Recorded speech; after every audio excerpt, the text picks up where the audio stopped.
Queen Elizabeth II and Prince Philip have been at the head of the royal family for quite some time now.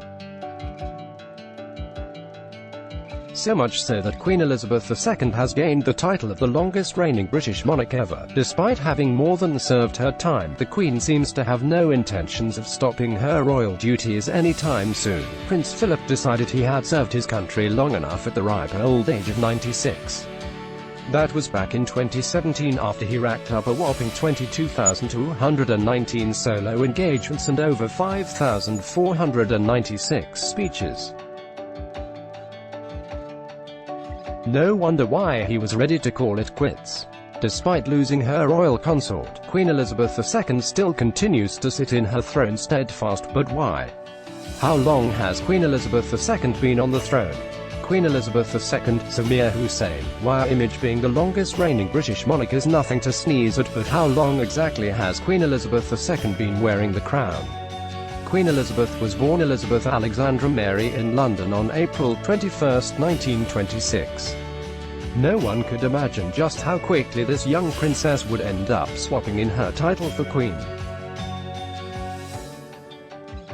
In 1936, just 10 years after her birth, a scandal happened. Long story short, her uncle, Prince Edward VIII, gave up his spot in line to the throne to marry an American woman, Wallis Simpson. With the next in line gone, the king filled that spot with his young daughter. Then, in 1952, the king passed away, and Princess Elizabeth officially became queen.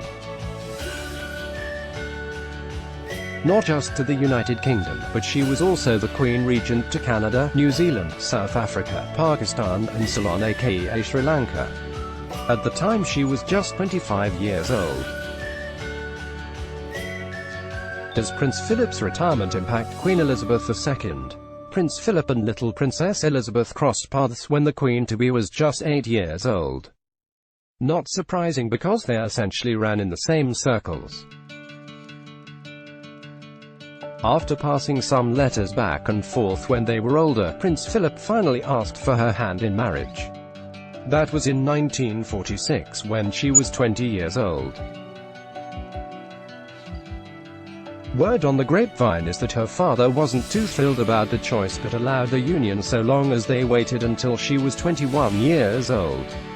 On November 20, 1947, they got married.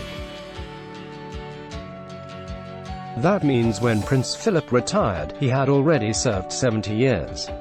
This allowed the Duke of Edinburgh to trade in his public lifestyle for a much more private one. He didn't even attend this year's Trooping the Colour, a move that clearly left his wife of 70 years visibly lonely. Without her long-standing consort ruling by her side and attending events for her, there's undoubtedly a hole in her heart that can't be filled. Even so, the Queen sticks to her duties like glue. Why does Queen Elizabeth II refuse to stop working? So what exactly is keeping Queen Elizabeth II going? She already has a competent heir, Prince Charles, ready to take over the throne.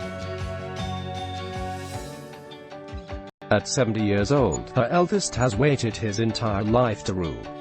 But that hasn't encouraged the Queen to step down, not in the slightest bit. While some may find her clinging to the throne to be cruel to her firstborn, there is a very honourable method to her madness. Her Majesty doesn't consider the work that she does for her country just a job. Nor does she look at it as being sworn into an office, like an American president might. Instead, she sees her reign as more of an incarnation. When the young Queen first took her oath at the Westminster Abbey, she told all those watching that she would continue to rule over the country for all the days of my life. Some may have considered her words a joke, but it's clear now that she was beyond serious.